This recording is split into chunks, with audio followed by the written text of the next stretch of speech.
Shalom Bapak Ibu, Saudara-saudara semua. Malam ini kita mau mendengarkan firman Tuhan. Saya memberikan tema yang sangat sederhana sebenarnya ya. Selalu katakan Tuhan tolong saya dalam setiap langkah kita.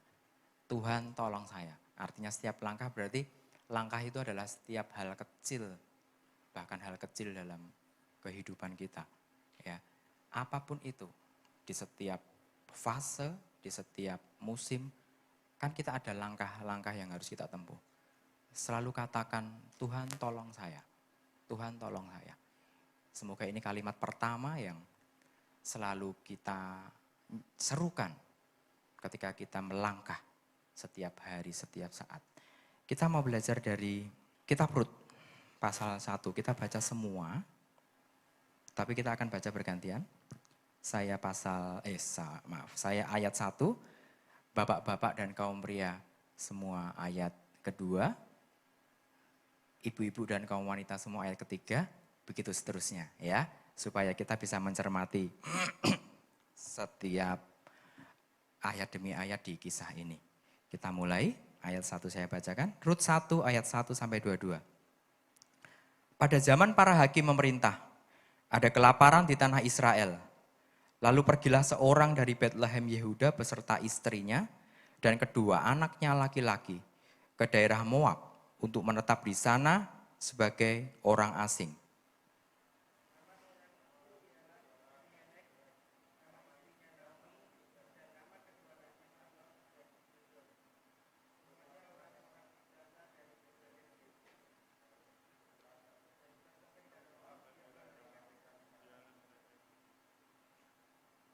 Ibu-ibu silakan.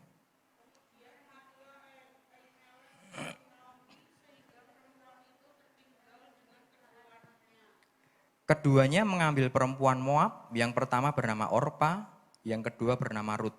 Dan mereka diam di situ kira-kira 10 tahun lamanya.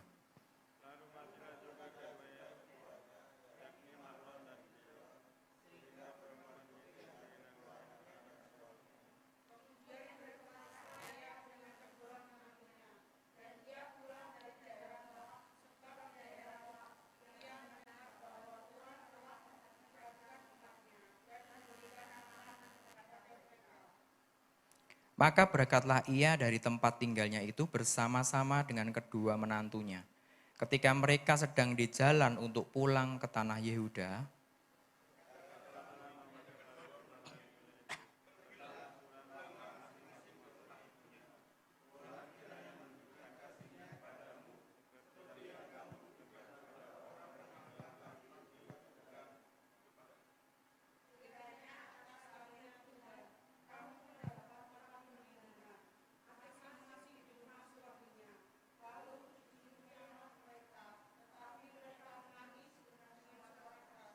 dan berkata kepadanya, tidak, kami ikut dengan engkau pulang kepada bangsamu.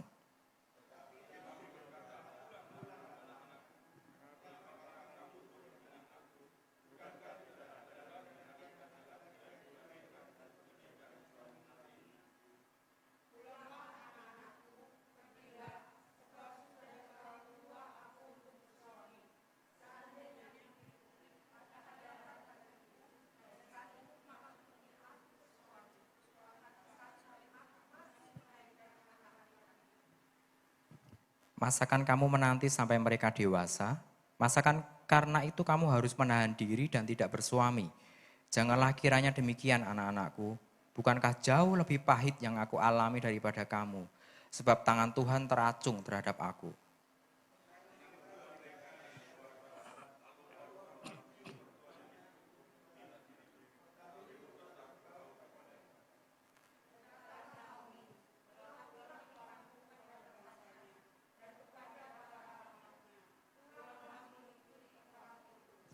Tetapi kata Rut, janganlah desak aku meninggalkan engkau dan pulang dengan tidak mengikuti engkau. Sebab kemana engkau pergi, ke situ jugalah aku pergi. Dan di mana engkau bermalam, di situ jugalah aku bermalam. Bangsamulah bangsaku dan Allahmulah Allahku.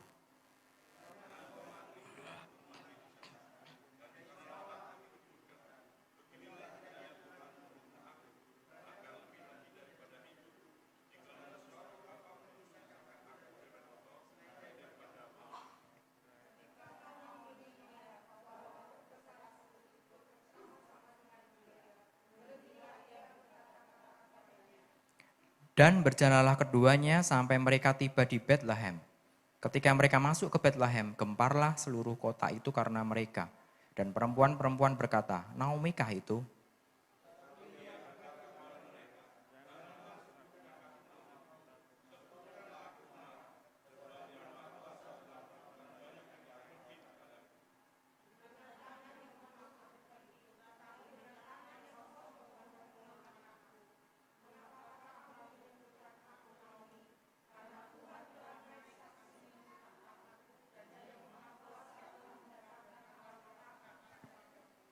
Demikianlah Naomi pulang bersama-sama dengan Rut, perempuan Moab itu, menantunya yang turut pulang dari daerah Moab.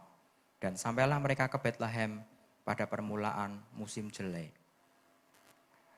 Kisah Rut ini sebenarnya apa ya? Menceritakan Rut adalah orang Moab ya, dia di luar orang Yahudi ya. Setidaknya ada dua wanita yang disebut khusus di dalam garis silsilah Yesus ya. Yang pertama adalah Rahab ya, yang menolong para pengintai ketika Joshua dan teman-temannya mau masuk ke tanah Israel. Yang kedua adalah ini Rut. Ada dua wanita yang secara khusus di pemandangan Tuhan sangat berharga. Hingga dia ditulis di dalam satu silsilah di garis keturunan Yesus ya. Kisah ini lebih daripada Rut. Rut adalah kisah selanjutnya di pasal 2 ya. Kisah yang di pasal 1 adalah kisah tentang keluarga, sebuah keluarga yaitu mertuanya Rut ya. Mertuanya Rut yang sebelumnya Israel ada di sebuah masa hakim-hakim. Jadi tidak jelas kepemimpinannya ya. Setelah sepeninggal Yosua, hakim-hakim yang di bawah Yosua itulah yang memerintah Israel. Dan Israel ada di dalam ketidakstabilan, baik dalam ekonomi, politik, apalagi pangan, seringkali krisis, seringkali ada serangan, seringkali musuh-musuhnya kembali menyerang. Lah, di masa Rut ini, di masa Elimelek ini, Israel ada di dalam krisis, ya, krisis kelaparan, ya. Sebagaimana sudah pernah terjadi juga di masa-masa yang lampau, masanya Abraham, masanya Ishak, masanya Yakub pernah terjadi kelaparan. Artinya apa? Artinya ada pola yang sama, ya. Ada pola yang sama Tuhan mau membentuk umatnya sebenarnya. Sedang menguji, sedang mendidik, sedang membawa kepada satu titik yang Tuhan mau kehendaki. Nah, sebenarnya Israel harus peka akan hal ini. Banyak sih di masa hakim-hakim yang juga setia ya. Tapi ada lebih banyak yang mereka jatuh pada penyembahan berhala. Mereka jatuh kepada penyembahan dewa-dewa yang sekitarnya penduduknya bertetangga. Mereka Israel bertetangga. Ya. Secara keseluruhan bisa digeser.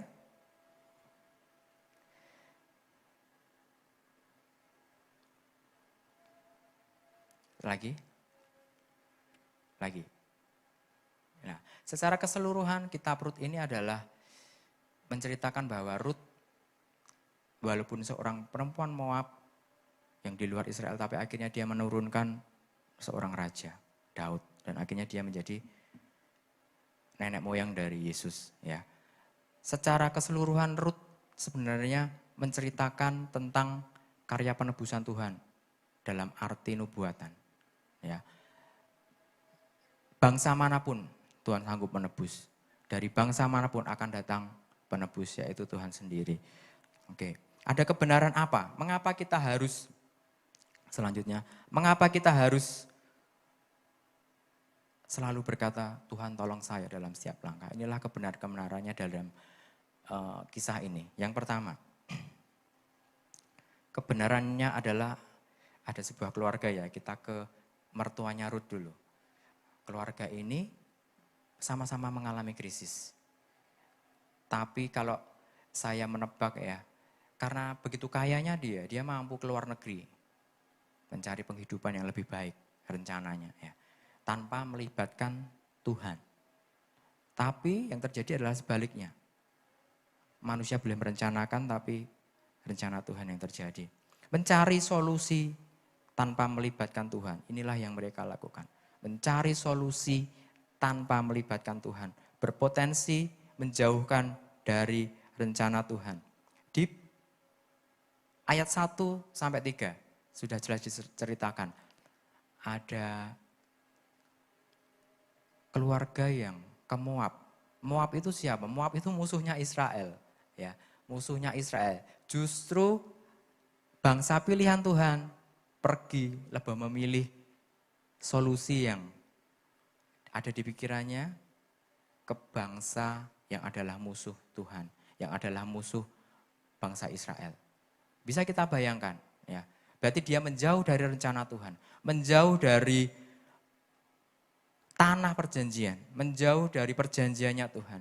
Dan dia di sana, apakah dia diceritakan akhirnya berlimpah dengan kemakmuran? Tidak. Dia tinggal sebagai orang asing. Ya, Elimelek ini saya mencatat bahwa artinya adalah Tuhan adalah rajaku. Seharusnya Elimelek punya tujuan melalui namanya yang diingatkan setiap hari ketika orang memanggilnya. Elimelek, Elimelek. El adalah Tuhan, Melek raja, Tuhan adalah rajaku. Seharusnya ketika dalam hidup kita mengakui Tuhan sebagai raja kita. Artinya apa? Tuhan bertanggung jawab penuh atas umatnya. Tuhan yang bertanggung jawab penuh. Sehingga kita tidak perlu keluar negeri. Sehingga Elimelek tidak perlu keluar negeri untuk mencari sebuah solusi dari krisis kelaparannya. Harusnya dia berharap kepada Tuhannya yang sudah menjadi tujuan hidupnya. Artinya nama itu dia miliki oleh karena ada sesuatu tujuan. Bahwa Tuhan ingin menjadikan Elimelek selalu mengakui bahwa Tuhan adalah rajanya. Naomi sendiri, istrinya Elimelek, dia adalah berarti kegembiraan. Tapi apakah yang didapat ketika tidak melibatkan Tuhan dalam setiap urusannya? Dia pilih dipanggil Mara. Ya kan? Mara artinya kepahitan. Dia hanya menjadi orang asing, ya. Dan akhirnya Elimelek meninggal di tanah Moab. Satu masalah sudah terjadi oleh karena tidak melibatkan Tuhan dalam melangkah. Ya. Coba seandainya dia katakan, Tuhan tolong saya di awal kelaparan itu. Dia akan mendengar Tuhan bahwa tetap tinggal di Bethlehem, aku sanggup memulihkan. Ya. Kebenaran yang kedua, tidak melibatkan Tuhan akan memunculkan masalah baru. Sudah tertimpa masalah, muncul masalah baru. Apa masalahnya? Mahlon dan Kilion, kedua anaknya, mengambil perempuan Moab. Itu adalah satu kejahatan di mata Tuhan. Ya. Tidak boleh Israel kawin campur dengan bangsa selain Yahudi.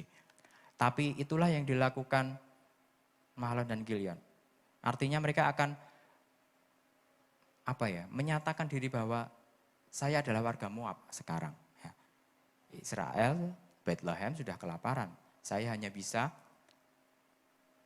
akan lebih mendapatkan jaminan di sini. Akan lebih mendapatkan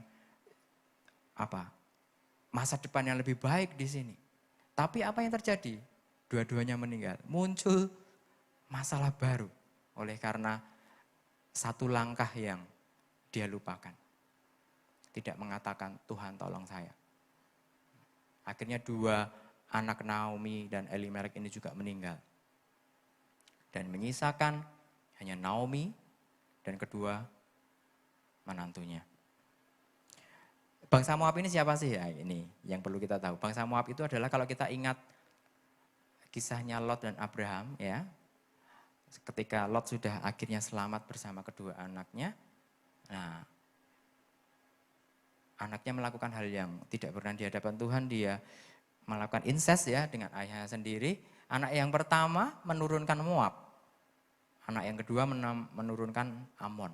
Yang keduanya adalah musuh-musuh Israel.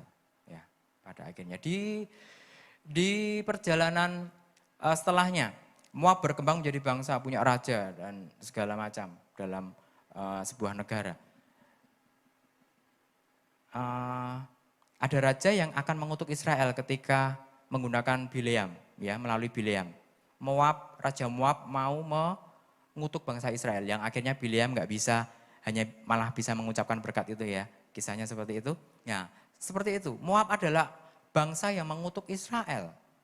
Bagaimana mungkin dia bisa menikah dengan orang yang sudah mengutuk Israel, umat pilihan Tuhan. Sudah langkahnya salah.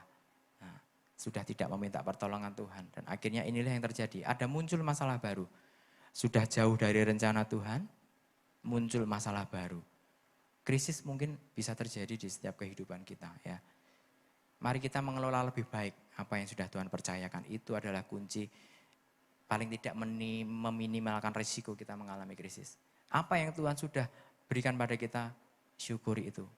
Kelola sebaik-baiknya. Serahkan pada Tuhan setiap langkah kita.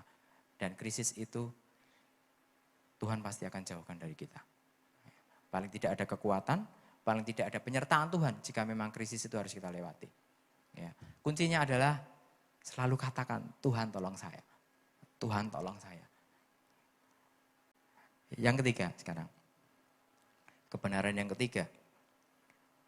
Pertolongan Tuhan memang hanya ditujukan kepada mereka yang tetap berada di Bethlehem. Setelah kisah ini, Elimelek yang ada di tanah Moab. Kurang lebih kalau diceritakan 10 tahun. Itu mulai dari anak-anaknya Elimelek dan Naomi menikah. Diceritakan bahwa mereka tinggal di sana 10 tahun. Artinya berarti masa sebelumnya ada. Berarti mereka tinggal di Moab sampai 10 tahun. Ya, kita mau scroll ke atas coba ke ayat 6.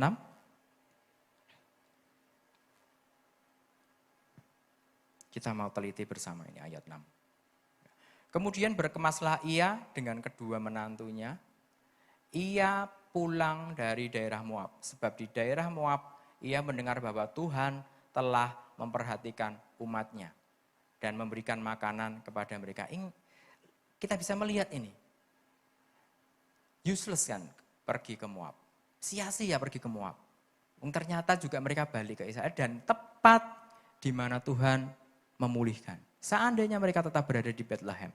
Bethlehem adalah rumah roti, kembali ke artinya rumah roti.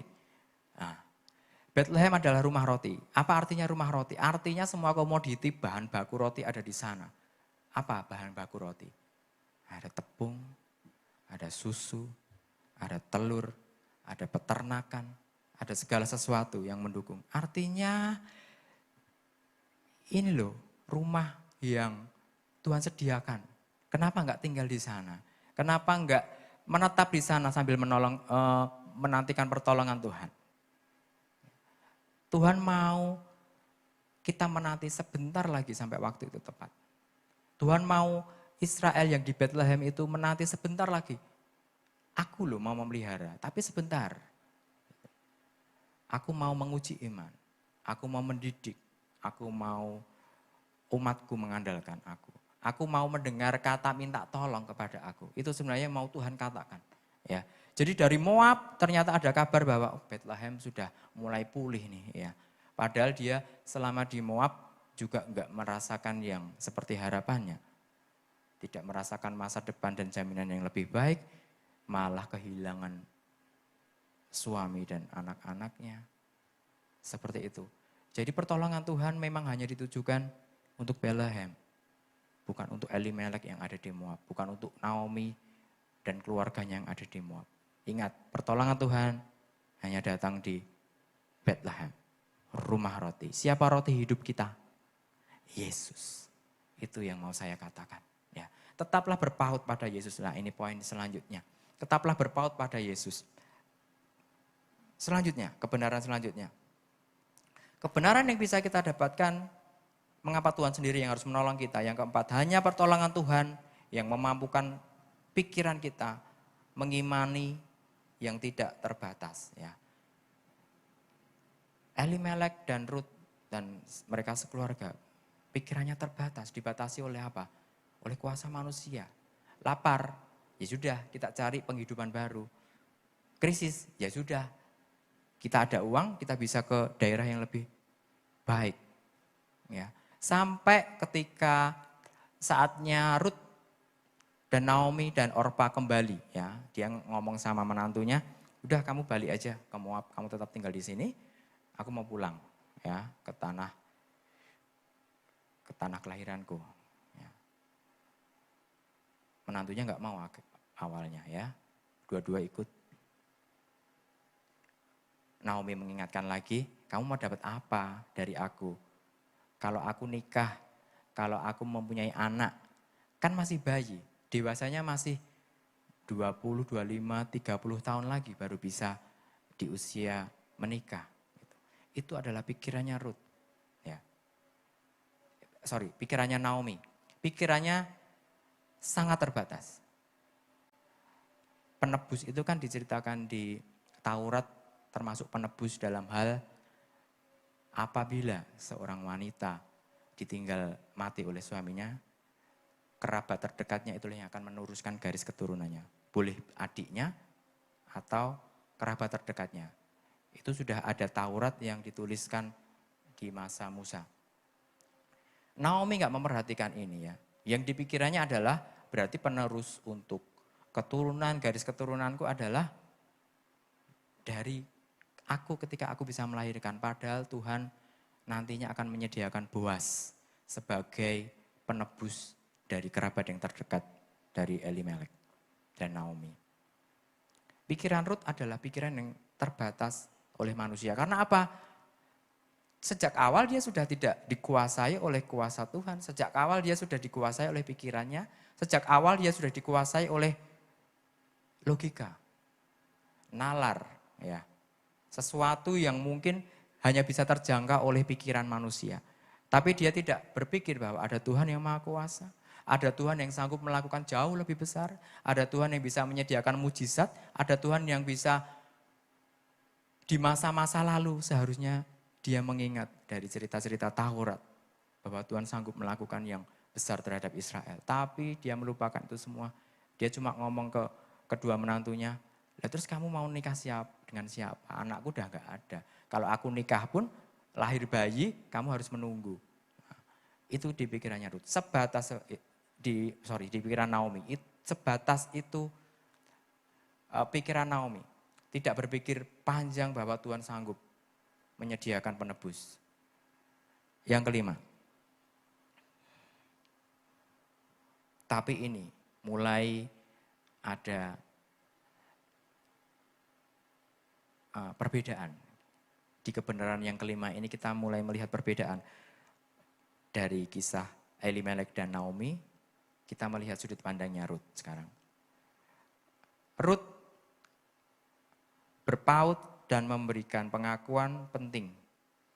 Ini yang penting. Bangsamu lah bangsaku dan Allahmu lah Allahku. Sejak itulah ikrar itu di hadapan Tuhan dihargai sebagai artinya Ruth menjadi dari Moab, dia menjadi umat pilihan Tuhan oleh karena pengakuannya.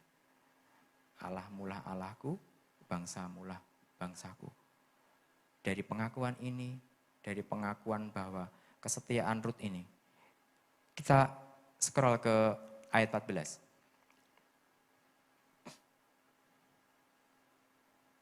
Oke, menangis pula mereka dengan suara keras, lalu Orpa mencium mertuanya itu minta diri, dan saya garis bawah di sini. Tetapi Ruth tetap berpaut padanya. Di terjemahan lain dijelaskan dengan sangat jelas bahwa Ruth memeluk kaki Naomi. Seperti itulah berpaut kepada Tuhan. Kita nggak akan melepaskan sampai Tuhan menolong. Kita tidak akan melepaskan sampai terjadi sesuatu. Kita tidak akan melepaskan walaupun sampai Naomi melangkah dan Ruth terseret-seret. Seperti itulah gambarannya. Artinya apa? Ada kesetiaan. Ada pokoknya aku harus ikut Tuhan. Pokoknya aku harus selalu di dalam Tuhan. Itulah berpaut dalam arti yang di ayat ini. Mari kita mencontoh hal sederhana ini. Pegang Tuhan sampai sesuatu terjadi. Pegang Tuhan sampai apa yang menjadi pengharapan kita, doa-doa kita, masalah hidup kita.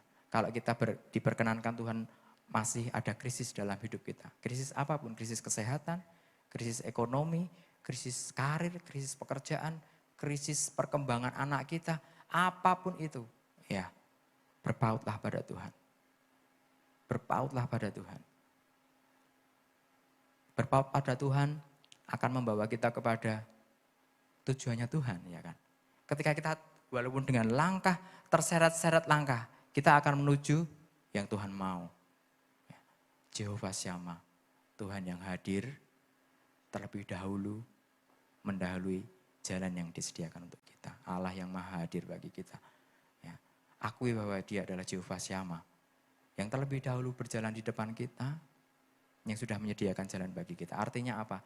Jalan yang disediakan Tuhan adalah jalan yang aman, jalan yang disediakan Tuhan adalah jalan damai sejahtera, jalan yang disediakan Tuhan adalah rancangan yang baik dalam hidup kita. Amin. Oke, yang selanjutnya, kebenaran yang ke-6.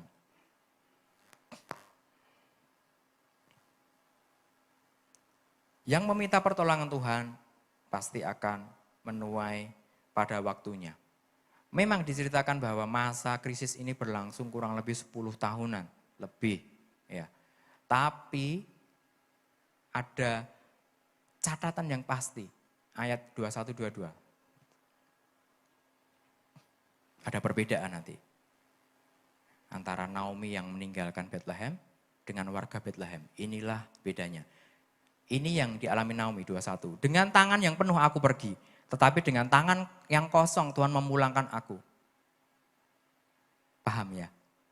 Dia dengan kekayaannya, dengan apa yang dipercaya bisa membuatnya hidup, apa yang dipercaya bisa membuatnya bertahan di Moab, tapi akhirnya dia pulang dengan tangan kosong.